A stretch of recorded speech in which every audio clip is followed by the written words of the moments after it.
आज माझ्या शेतात हळद वेचणीसाठी लाखी, तालुका पुसद, जिल्हा यवतमाळ येथील मजूर माणसे आलेली आहेत. त्यांचे मुकादम त्यांच्याशी बोलताना मी त्यांच्या गावाबद्दलची माझी आठवण सांगितली. माझी आठवण अशी की मी 2007पर्यंत पारडी टकमोर, तालुका जिल्हा वाशिम येथे श्री पारेश्वर विद्यालयात शिक्षक म्हणून कार्यरत होतो. या काळात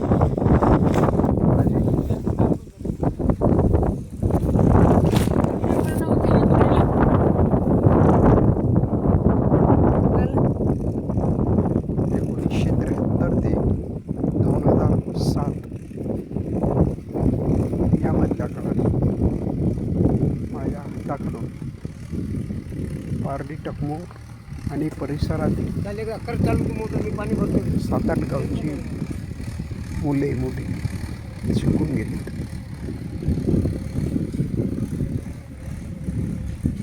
त्यातला एक मुलगा सखाराम चौधरी, ज्याने पुढे पारडी टकमोर येथे दुकान टाकले. त्याचे लग्न या लाखीला लागायला गेले होते. लाखी म्हणजे या मजूर लोकांचे गाव. तर आठवण अशी की त्या लग्नामध्ये मी अगदी पोटभर बुंदी खाल्ली होती.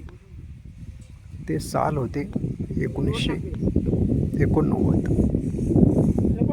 आणि त्यानंतर मग माझा डायबिटीस कन्फर्म झाला. आधी त्यामुळे खूप घाबरलो होतो. हा आजार म्हणजे फार भयंकर आजार असं काही ऐकलं होतं. त्यातही मारवाडी मंडळीसारख्या श्रीमंत लोकांचा आजार आपल्याला झालाच कसा.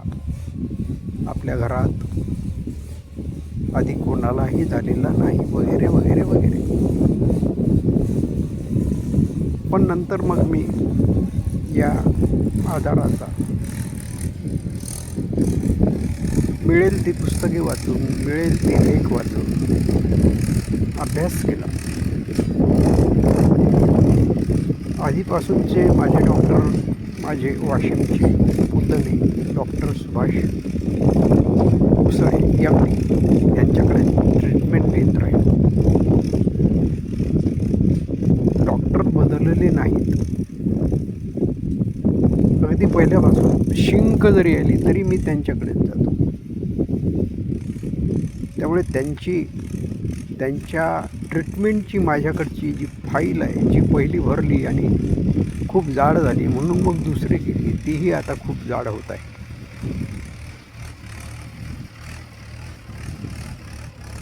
त्यांची ट्रीटमेंट आणि मी जो अभ्यास केला त्यातून मला प्राप्त झालेले ज्ञान, यात दोन्हीचा मेळ मी लावला आणि अत्यंत महत्त्वाचं असं एक सूत्र डायबिटीस कंट्रोलचं ते लक्षात आलं. ते इंग्रजी 3 अक्षरांनी सांगितलं जाते. MED.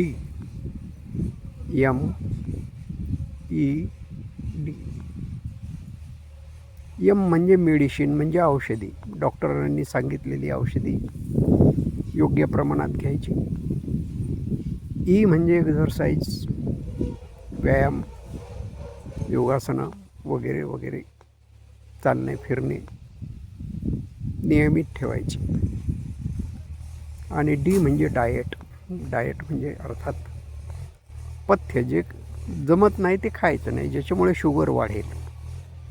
असं काही गोड तेलकट वगैरे वगैरे खायचं नाही.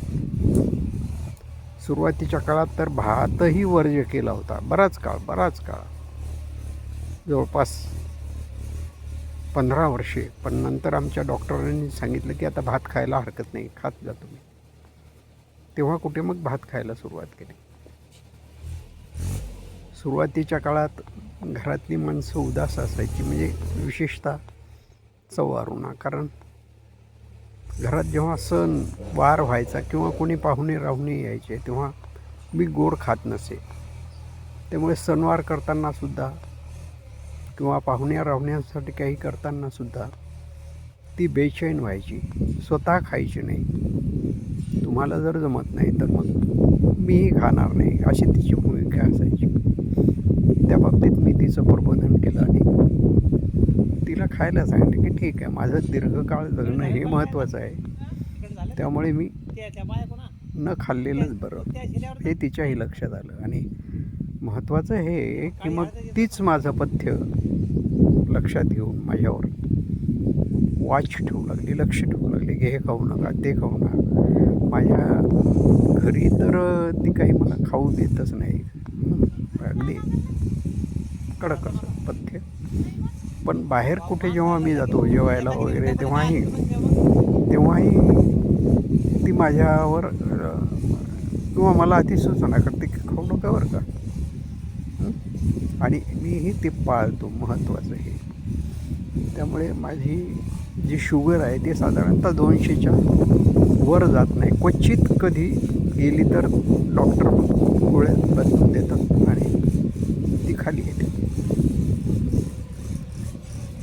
दुसरी गोष्ट अशी की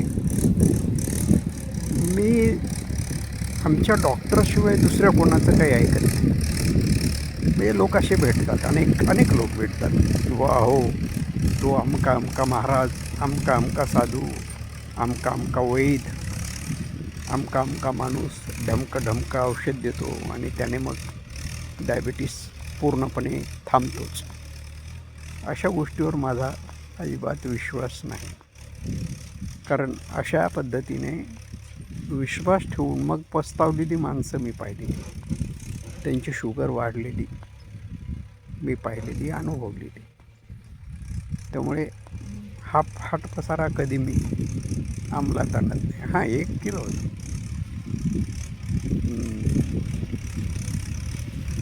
मध्यंतरी थोडंसं शिवांबूचा प्रयोगही मी करून पाहिला होता, पण तो फार काळ टिकला नाही आणि त्याचा हवा तसा परिणामही मला मिळाला नाही.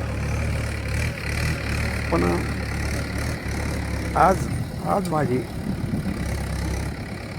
जी तब्येत आहे ती अतिशय चांगली. मी